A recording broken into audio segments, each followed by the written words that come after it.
Hola, soy Búho, gracias por venir. Toma asiento, sírvete algo para beber y platiquemos sobre El Señor de los Anillos, la Comunidad del Anillo. Hoy hay mucho contenido muy interesante que tratar. Primero, veamos como lectores brevemente un poco lo que debemos de tener presente antes de leer este tomo. El primer tomo, que da inicio a la fantástica trilogía del Señor de los Anillos, está dividido en dos partes que son denominadas libros, siendo comprendido el tomo por 22 capítulos en total, siendo la primera parte el libro 1, que consta de 12 capítulos, y la segunda, el libro 2, que consta de 10. Esto sin contar el prólogo de 4 pequeñas partes o mini capítulos que sirven de introducción básica para nosotros a lo que nos espera en este mundo literario llamado la Tierra Media, el cual conoceremos a profundidad en este tomo y en los siguientes dos, las dos torres y el retorno del rey. Durante estos primeros mini capítulos se nos describe casi exclusivamente sobre la raza de los hobbits, mencionando principalmente sus características únicas, ya sean físicas, ideológicas, así como sus costumbres y modo de vida.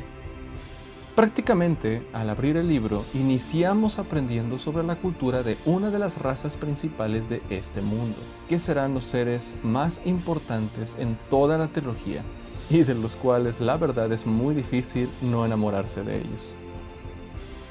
Ahora, ¿qué esperar de un libro como este y de Tolkien? Si nunca has leído la literatura de Tolkien, has visto las películas tal vez, o quisieras adentrarte por primera vez en lo que es El Señor de los Anillos, bueno, te voy a dar una pequeña introducción de qué esperar sin entrar tanto detalle para evitar spoilers. A lo largo de las páginas de este tomo y de los dos siguientes de la trilogía, encontrarás seres fantásticos, como los anteriormente mencionados hobbits, que son pequeños humanoides, de pies grandes, que aman el calor del hogar y la vida tranquila en la naturaleza. Elfos, que son seres descritos como hermosos y altamente inteligentes. Orcos, que son monstruos verrugosos, salvajes y faltos de inteligencia. Mi raza favorita, los enanos, que son seres humanoides de baja altura, aunque no tanto como los hobbits, y son visualmente muy similares a los humanos. Son muy fuertes y viven en las montañas, entre otros seres fantásticos ya conocidos por el mundo y otros inspirados por el folclore de otros países a los que Tolkien les dio un toque muy personal. Si anteriormente has leído el libro precuela El Hobbit, vas a notar que en esta ocasión la narración es menos infantil y tendrá una narrativa más seria, tanto por los asuntos que se tratan, el lenguaje utilizado y la forma en que se nos narra a nosotros, siendo en esta ocasión más adulta. Ahora vamos a la historia en sí. El libro nos narra la transición inicial de la tranquila vida del inocente hobbit Frodo Bolsón, residente de la comarca, que es uno de los principales pueblos de los hobbits. Su vida dará un giro inesperado, un giro completo lleno de aventuras y peligro, tras caer en su posesión un antiguo y poderoso objeto lleno de maldad, conocido como el Anillo Único, cuya procedencia, aunque algo olvidada, es bien conocida por la mayoría de las razas, pero se creía perdido desde hace muchos años atrás, tras la derrota y desaparición de su dueño y forjador, del cual uno de sus muchos nombres aún causa miedo debido a todo el caos que causó en el pasado, y cuyo nombre además es señal de maldad: Sauron.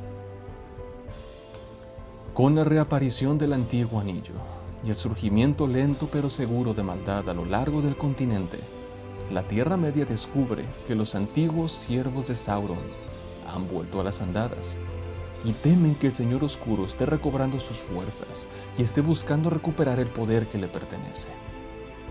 De aquí nacen una serie de acontecimientos que conducen a Frodo al inicio de su travesía, para intentar salvar a toda la Tierra Media en compañía de unos inusuales personajes.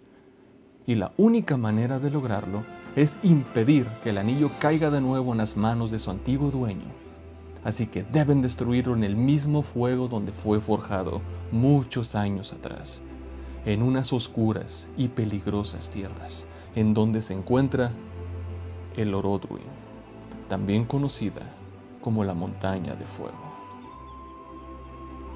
Muy bien, ahora pasemos a analizar este libro y pasemos a mi opinión.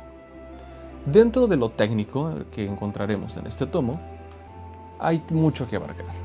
Siendo la Tierra Media de Tolkien un universo literario tan complejo, lleno de épocas, guerras y personajes épicos, así como distintas razas únicas, podríamos pensar que introducirse por primera vez a esta literatura sería algo pesado. E inclusive eso podría desanimar a algunas personas a dar el primer intento. O simplemente deciden quedarse con lo que vieron en las películas de Peter Jackson.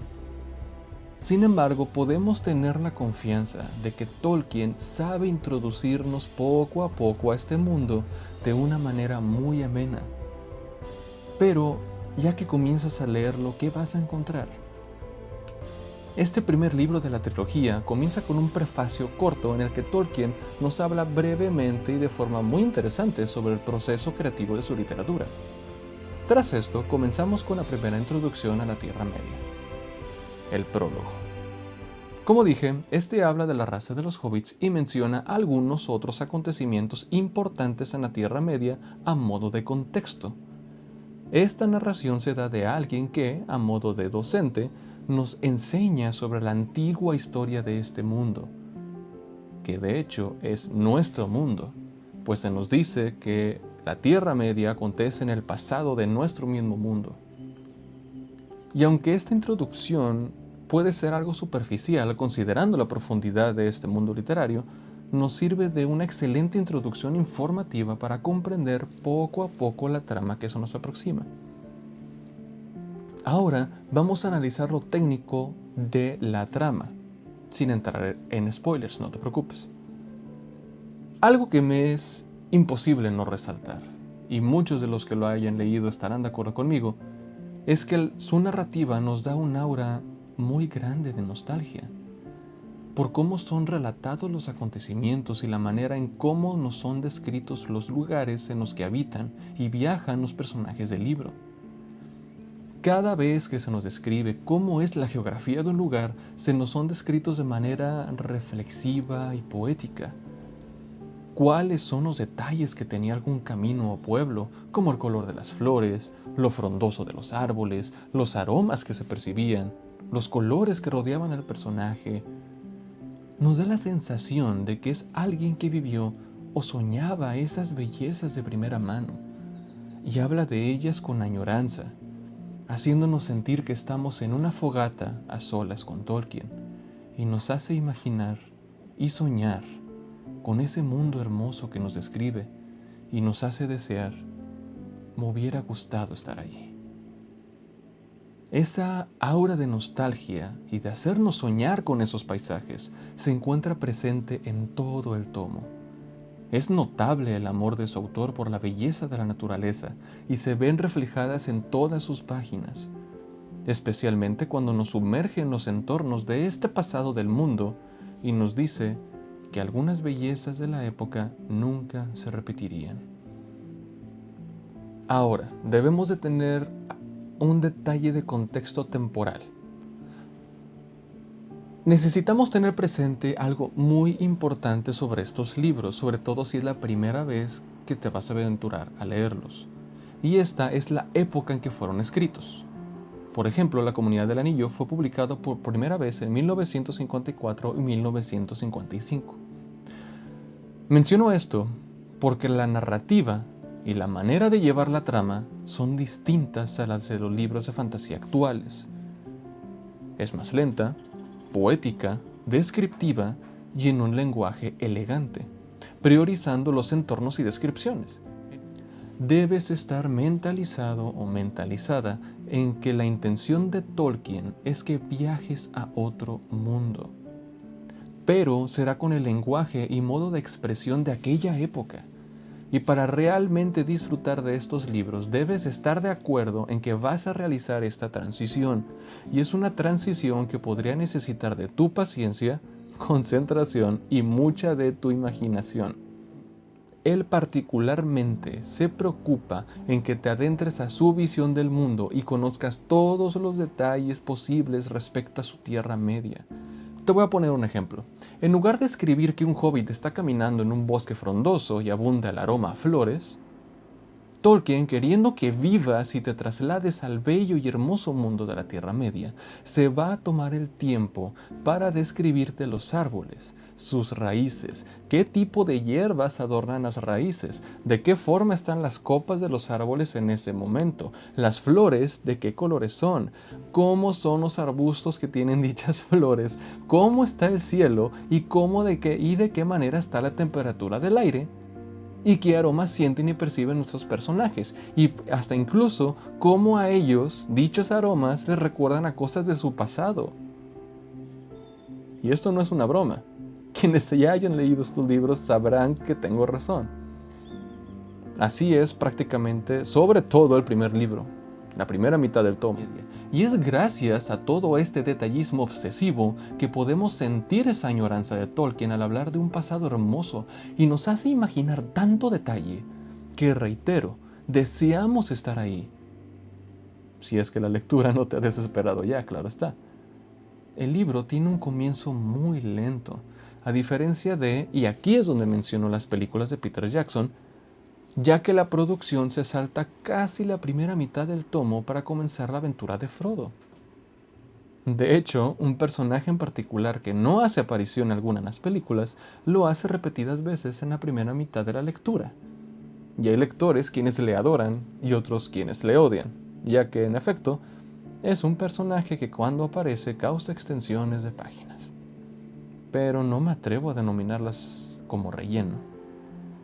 La verdad es que la primera mitad del libro está llena de pequeños acontecimientos interesantes que al conocerlos nos situamos en mejor contexto para las aventuras que están por comenzar. Además, en ellos profundizamos mucho en los personajes y nos permite entenderles mejor, entendiendo cómo piensan, su sentido del humor, sus encantos, sus miedos, así como la cultura que rodea a las razas fantásticas. Mas tampoco es erróneo mencionar que muchos lectores han encontrado estos primeros capítulos aburridos y hasta tediosos. He leído repetidas veces en internet y en redes sociales de personas que deciden dejar de leer El Señor de los Anillos, ya que esta primera mitad del primer tomo le es muy tediosa. Y está bien, todo depende de tu gusto literario y de lo que esperas al iniciar en sus páginas. Por eso te adelanto un poco sobre lo que podrías esperar. No será un inicio a la acción como una película, pero su comienzo lento nos sirve para adentrarnos muchísimo mejor a este hermoso mundo. Además, que en su segunda mitad se pone muy, muy interesante y avanza la trama con mucha más velocidad. Y con toda la preparación que tuvimos en la primera mitad, la aventura comienza a avanzar mucho más ágil a partir de la segunda mitad de este tomo. Como conclusión, para terminar, es un libro que, te soy honesto, sí o sí debes leer al menos una vez en tu vida. Y un consejo personal que te doy es que lo disfrutes. Debes cambiar de la mentalidad a que no es como los libros actuales que te meten a la trama apenas comenzando. Este es un viaje relajado que puedes apreciar a su propio ritmo. Solo que no te relajes mucho, ya que habiendo disfrutado de la primera mitad lenta y amena, entrarás directo a la acción en su segunda mitad y ya no podrás soltar el libro. Ya sea que estés muy interesado o interesada o no en la Tierra Media, yo como quiera te lo recomiendo total y ampliamente. Muy probablemente te enamorarás de este universo literario y querrás más y más. Y si es así, bienvenido, bienvenida al hermoso mundo de los amantes de Tolkien. Es un hermosísimo mundo literario que te transporta fuera de esta realidad como muy pocas obras saben hacerlo o tan siquiera lo logran. Te invito muy humildemente a darle el intento. Y la verdad, al comenzar con este libro, estarás preparándote para las épicas entregas siguientes, ya que Las Dos Torres y El Retorno del Rey son libros que desde sus primeras páginas son mucho más llenas de adrenalina y acción. Esto ha sido todo. Espero hayas disfrutado tu estadía conmigo. Gracias por visitarme. Regresa sano y salvo, o sana y salva. Te espero aquí, en tu siguiente visita. Cuídate mucho.